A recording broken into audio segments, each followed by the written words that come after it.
how I would define success, I would say somebody who...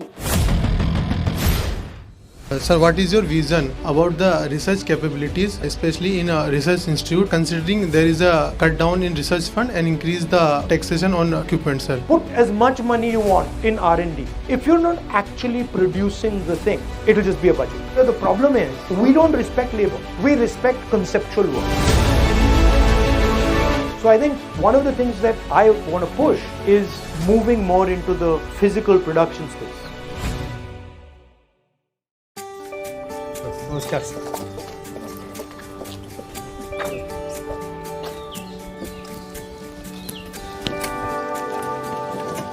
I'd like to welcome all of you here. Thank you for coming. So let me start by asking you guys, so I get a sense of what you're thinking. How would you define success? A one-word answer, happiness. Success is journey.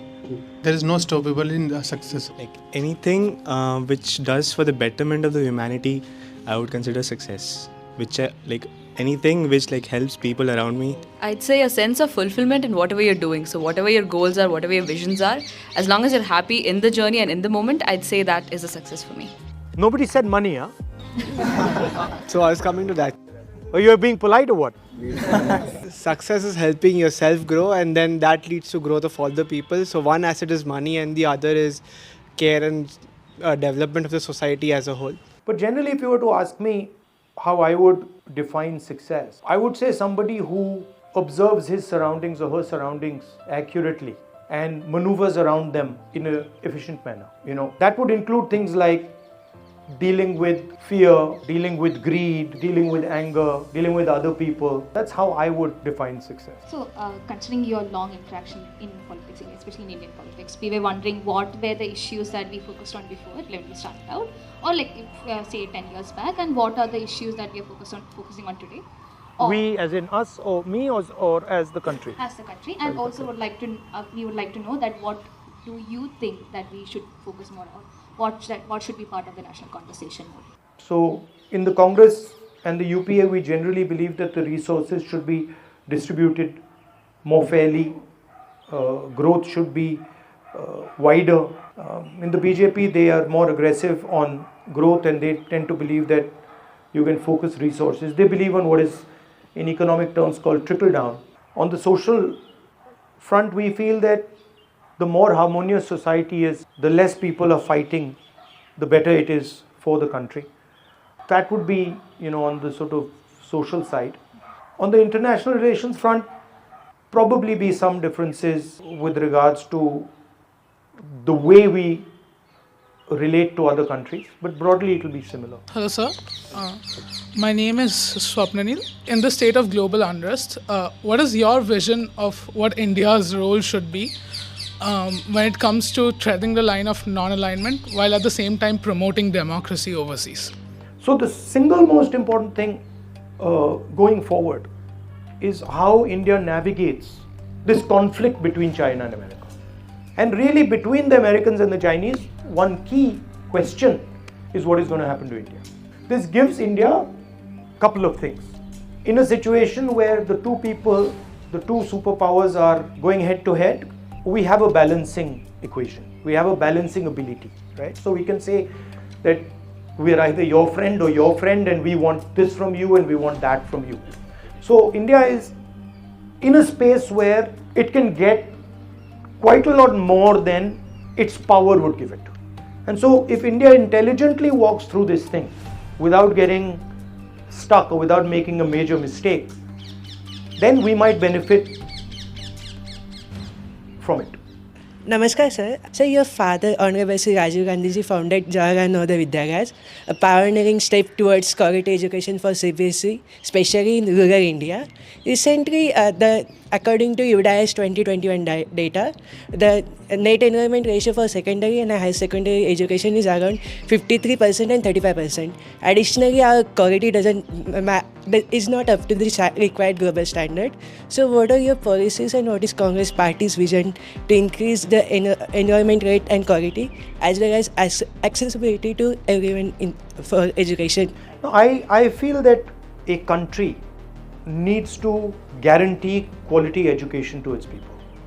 And I don't think that the best way to guarantee quality education to our people is to privatize everything. Because frankly, when you bring the sort of financial incentive into the game, you don't actually give a quality education. I mean, I've said this many times, the best institutions in our country are government institutions, yours being one of them, right?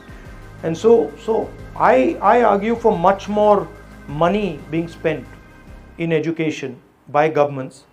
I also have serious problems with the way our education system is set up.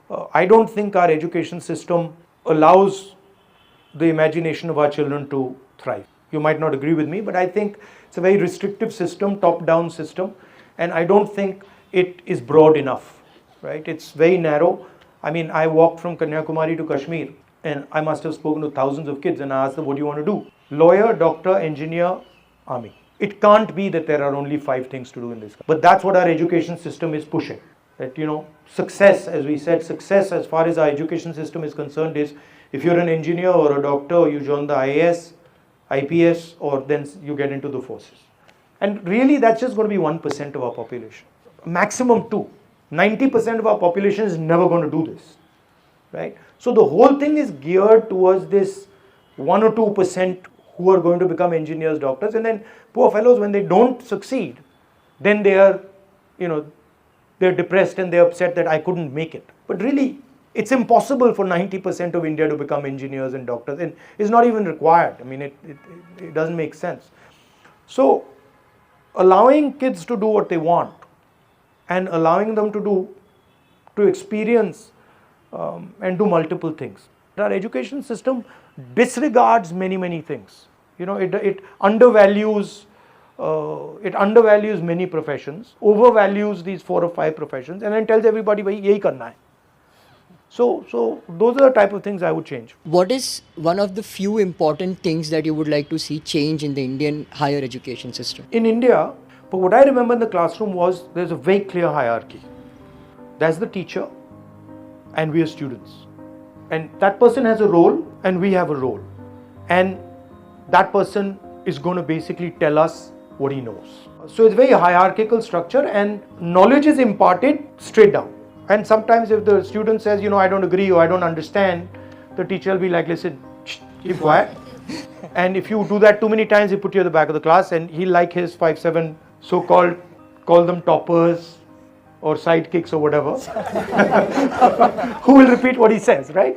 The strength of the American system, which is that they will allow you to express yourself, they will allow you to engage with them, and they will broaden your vision. But where they completely fail and they're not interested at all is in the internal system. So they are very interested in what is outside you, the road, the tree, the animals, everything outside. But inside, they're zero. Literally, they don't even have a concept of it. Whereas in India, we might not be so good at the outside, but we are pretty good, especially our traditional systems are pretty good at introspection, looking inside, self-observation, right? And then we have certain basic principles here, ahimsa, truth, etc., that are very powerful but are not in our education system. Namaste sir, my name is Aman Modda. Sir, what is your vision about the research capabilities, especially in a research institute, considering there is a cut down in research fund and increase in the research consumable and in equipment, sir? In my view, innovation will come broadly from the act of production. The problem is that we are not actually producing. The innovation emerges from the act of production. Okay? So that's one problem. The second problem in India is that we don't respect labor. So we don't actually respect the act of production. We respect conceptual work. Our society doesn't respect that physical work done by hand. And so we don't fund that work done by hand. We're not actually respecting the skill. And we're not giving money to the skill. But innovation comes from the skill.